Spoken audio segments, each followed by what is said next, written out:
வணக்கம். செல்வகுமாரின் புதுச்சேரி, காரைக்கால், மாஹே, ஏனாம் பகுதிகளுக்கான வானிலை ஆய்வறிக்கை 2025 மே 23 வெள்ளிக்கிழமை மதிய நிலவர ஆய்வறிக்கை. அதிகாரப்பூர்வ வானிலை அறிக்கைக்கு இந்திய வானிலை ஆராய்ச்சித்துறை அறிக்கையை பார்க்கவும். முதல்ல மாஹே பார்ப்போம். மாஹேயை பொறுத்த வரைக்கும் வெள்ளப்பெருக்கு தாங்க 31ஆம் தேதி வரைக்கும். இதுவரைக்கும் மாஹேயில் வெள்ளப்பெருக்கு ஏற்பட்டு ஒரு பெரிய பாதிப்பை ஏற்படுத்தியாத வரலாறு வரல, செய்தி வரல. இருந்தாலும் வடியக்கூடிய அளவில் தான் இருக்கிறது. இருந்தாலும் இந்த பருவமழை தொடக்கம் இந்த மே மாத இறுதியில் முன்கூட்டியே ஒரு வாரத்துக்கு முன்பாகவே தொடங்கக்கூடிய இந்த தென்மேற்கு பருவமழை மாஹேயில் கொட்டி தீர்க்கப் போகிறது. கண்டிப்பாக வயநாடு, குடகு வரைக்கும் எட்டி பிடித்து நீலகிரியும் தாண்டி சாரல் போகும் அளவிற்கு மழை இருக்கும் என்றால், கடலோரத்தில் இருக்கக்கூடிய புதுச்சேரி பகுதியாகிய மாஹேக்கு பாதிக்கும் மழைப்பொழிவு உறுதி.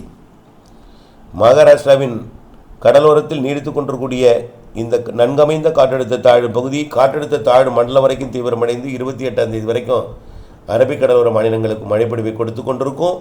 வங்கக்கடலையும் புதிய நிகழ்வு காற்று சுழற்சி உருவாயிடுச்சு.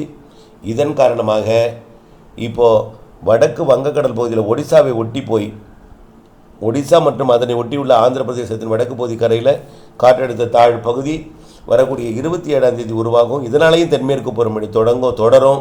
இதனால் மாஹேயை பொறுத்த வரைக்கும் மாத இறுதி வரைக்கும் வலுவான தென்மேற்கு பருவமழை பாதிக்கும் மழைப்பொழிவு, வடிவதற்குள் அதிகம் நீர்வரத்து, இது எல்லாமே ஒரு மழைப்பொழிவை அதிகமாக கொடுக்கும் என்று தெரிகிறது. மாஹேயை பொறுத்த வரைக்கும் சராசரிக்கு கூடுதல் மழை.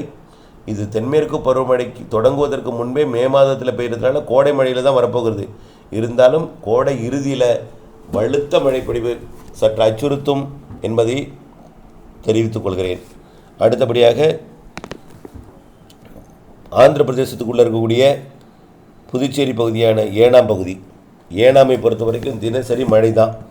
அதிகாலை மழைப்பொழிவை தினசரி கொடுத்து கொண்டிருந்த நிலையில் இன்றைக்கும் மாலை இரவில் நள்ளிரவுக்கு பிறகு தான் பெரும்பாலும் கொடுக்கும். இன்றைக்கும் நள்ளிரவுக்கு பிறகு நல்ல மழைப்பொழிவு ஏனாமுக்கு கொடுக்க போகிறது. இப்பொழுதே விஜயவாடா உள்ளிட்ட பகுதிகளுக்கெல்லாம் இன்னும் சற்று நேரத்தில் மழைப்பொழிவு தொடங்கும். நள்ளிரவுக்கு பிறகு அதிகாலையில் கண்டிப்பாக ஏனாம் பகுதிகளுக்கு மழைப்பொழிவை கொடுக்கும். தினசரி ஏனாம் பகுதிகளுக்கு மழைப்பொழிவு இருந்துகிட்டே இருக்குங்க. மழை இல்லாதனால இருக்காது. ஏனாம் பகுதிகளுக்கு நல்ல மழைப்பொழிவை கொடுக்கும். 26ஆம் தேதியிலேருந்து இன்னும் மழைப்பொழிவு தீவிரமடையும். 27 காற்றழுத்த தாழ்வு நிலை பகுதியாகி அது வடக்கு ஆந்திர பிரதேசம் மற்றும் ஒடிசா கிட்ட வரும்பொழுது இன்னும் மழைப்பொழிவு தீவிரமடையும். ஏனாமை பொறுத்த வரைக்கும் எப்படி மாஹே அரபிக்கடலோரமோ ஏனாம் வங்கக்கடலோரம் எவ்வளோ மழை பெஞ்சாலும் ஓடிடும். அதே போல் கோதாவரி கடல் கடக்கக்கூடிய இடத்துல இருக்கிறதுனால கொஞ்சம் நீர்வரத்து அதிகமாக இருக்கும். தவிர இப்பொழுதைக்கு பெரிய அளவில் வெள்ள பாதிப்பெல்லாம் அங்கே இல்லை. இருந்தாலும் அரபிக்கடலோர மாநிலங்களில் ஒட்டியிருக்கக்கூடிய இந்த மாஹேக்கு மட்டும்தான் அதிகமான ஒரு பாதிக்கும் மழைப்பொழிவு தெரிகிறது. ஏனாமை பொறுத்த வரைக்கும் மழை பெய்ய வடிய தொடர்ந்து ஈரமாகிட்டே இருக்கும்.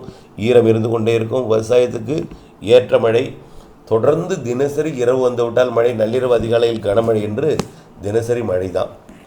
இது வரக்கூடிய 28லேருந்து தொடர் மழைப்பொழிவாக தூறல் மழைப்பொழிவாக தொடர்ச்சியாக இருந்து கொண்டே இருக்கும் வகையிலையும் அமையப் போகிறது வரக்கூடிய 28, 29, 30ஆம் தேதியெல்லாம்.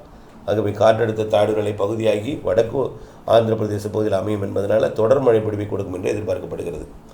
அடுத்தபடியாக புதுச்சேரியின் தமிழ்நாட்டுக்குள்ளே இருக்கக்கூடிய பகுதிகளாக புதுச்சேரி தலைநகர் பகுதி மற்றும் காரைக்கால் புதுச்சேரியை பொறுத்த வரைக்கும் இன்றைக்கும் நாளைக்கும் ஆங்காங்கே ஒரு சில இடங்களில் லேசான மழை, நனைக்கும் மழை இருக்குது. இதற்கு பிறகு மேற்கிலிருந்து வரக்கூடிய மேகங்கள் சாரல் துளிகள் தான். அங்கொன்றும் இங்கொன்றுமாக தூறல் விழுமை தவிர கடலோரம் இருக்கக்கூடிய காரைக்காலுக்கும் வங்கக்கடலோரம் இருக்கக்கூடிய புதுச்சேரிக்கும் பெரிய அளவில் மழை இருக்காது. கோயம்புத்தூர் மாவட்டத்தில் நுழையும் பொழுதே, கணவாய் பகுதியில் நுழையும் போதே காற்றுப்பகுதிக்குள்ளே வந்து மழைப்பொழிவை தீர்த்துடும். அதுக்கப்புறம் வெப்பச்சலன இடிமழை பொழிவுகள் ஆங்காங்கே கொடுக்கும். கடலோரம் வரைக்கும் ஆங்காங்கே வெப்பச்சலன இடிமழை பொழிவு கொடுக்கலாமே தவிர பெரிய அளவில் ஒரு பாதிக்கும் மழைப்பொழிவை கொடுக்கறதுக்கு வாய்ப்பில்லை. ஆனால் நனைக்கும் மழை, தூறல் மழைப்பொழிவுகள் அவ்வப்பொழுது ஆங்காங்கே கொடுத்து கொண்டிருக்கும்.